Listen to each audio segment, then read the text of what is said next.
Lietuvos keliais kiekvieną dieną važinėja šimtai tūkstančių automobilių. Hansa Lizingas Lietuvoje kasmet finansuoja tūkstančius transporto priemonių. Didžiausia lizingo bendrovė nuo 2005 metų pradėjo rūpintis vaikų saugumu keliuose. Rugsėjo mėnesį Hansa Lizingas pristatė visuomeniai naują edukacinį projektą Eismo klasė, skirtą 4 klasių moksleiviams. Hansa Lizingo eismo klasės tikslas – visapusiškai informuoti mūsų jaunąsias atžalas apie saugaus eismo gatvėse ir keliuose reikšmę. Mes suprantame, kad esame aktyvūs pokyčių Lietuvos keliuose iniciatoriai. Kaip tik todėl Lietuvos mokyklose inicijavome ir pradėjome įgyvendinti naują saugaus eismo projektą – Eismo klasė. Hansa Lizingo eismo klasė – tai ilgalaikis projektas, kurio metu mokiniams ne tik pasakojama apie saugų eismą, bet ir įtraukiamos specifinės situacijos keliuose ir pačiame automobilyje. Projekto partneriai – Almos Adamkienės labdaros ir paramos fondas, Lietuvos Respublikos susisiekimo ministerijos saugaus eismo departamentas bei UAB Veho suteikusi projektui automobilį Citroen C3. Šis automobilis parengtas specialiai šiam projektui. Šiuo Citroenu vaikams saugioje vietoje prie mokyklų demonstruojami staigaus stabdymo, manevravimo ypatumai, vaizdžiai aiškinama, kaip išvengti pavojų kelyje. Pamokos vyksta saugiose vietose, dažnai į pagalbą pasitelkiant kelių policiją. Automobilis, kuris kelis kartus demonstruoja vaikams realų stabdymo kelią, įsibėgėja kaskart iki 50 km/h greičiu ir staigiai stabdo. Vaikai praktiškai niekuomet neatspėja, kur sustos automobilis. Taip jie įsitikina, kad staigiai išbėgę į gatvę visuomet rizikuoja patekti po automobilio ratais. Realus automobilis, realios pavojingos situacijos geriausiai įtikina ketvirtokus, kokie pavojai tyko ir kaip jų išvengti. Šitas projektas yra labai naudingas. Kaip aš jau kalbėdamas su vaikais sakiau, kad jie čia yra tarsi mokyklos ambasadoriai. Ir jie čia mato savo sesutėm jaunesnėm pasakys broliukams, pasakys tėveliams, televiziją parodys.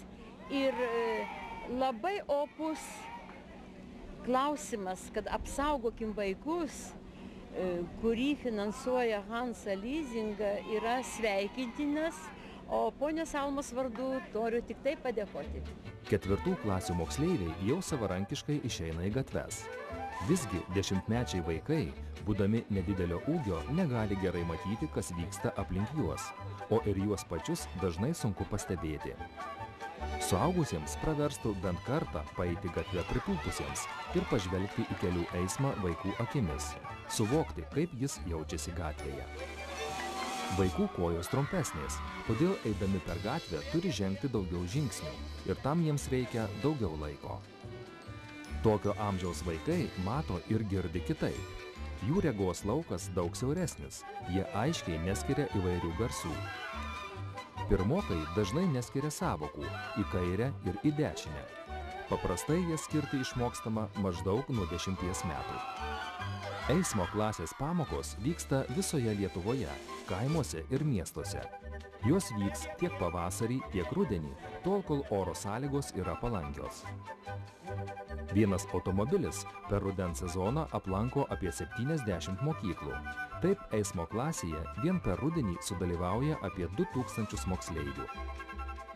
Gaila, kad aš, kai buvau mažas, kad aš neturėjau tokios galimybės išmokti tai, kas vaikams yra paaiškinama ir parodoma. Nes jeigu vaikams būtų rodoma, sakykime, tik tai knygose, kas parašyta skaitoma, tai vaikas niekuomet to nepatikėtų visų pirma, o kai įsitikintų, būtų jau vėlu. Tai kad džiugu, kad vaikas dabar realiai pajaučia, kaip jis gali elgtis gatvėje, kokią grėsmę kelia, sakykime, automobilis, kokią naudą duoda saugos diržai, o kas gali būti geriau už kaip patiri pats tuos jausmus. Dažniausiai reikia, sakykime, kad projektas vyktų 3 dalykų – idėjos, palaikymo ir finansavimo. Džiugu, jeigu viena kompanija iš karto sugeba atlikti tuos 3 dalykus ir kitiems reikia, tik tai padėti. Labai svarbus mokymo akcentas – saugos diržai. Ir vaikai, ir tėvai puikiai žino, jog sėdint priekyje būtina prisisegti jais. Tačiau labai mažai vaikų žino, jog saugos diržai reikalingi sėdint galinėje sėdynėje. Jie, kaip ir jų tėveliai, įsitikinę, jog ten ir taip saugu. Taigi tam, kad įtikinti vaikus, kaip tai yra pavojinga, kiekvienas vaikas pavėdžinamas automobilio gale neprisisegęs. Nedideliu greičiu važiuojant ir staigiai stabdant, vaikai patys išbando, ką tai reiškia.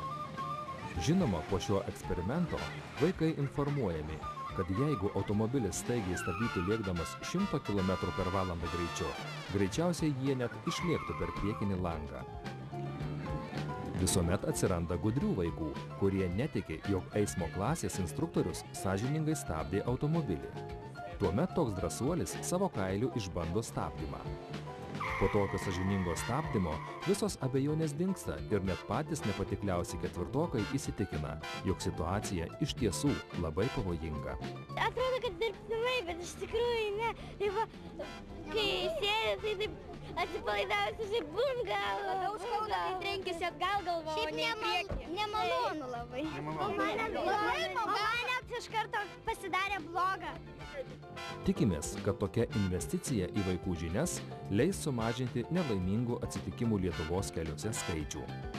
Siekiame įkvėpti žmonės skirti daugiau dėmesio vaikų saugumo keliuose problemai. Po eismo klasės į mokyklą ir namo vaikai keliaus saugiau.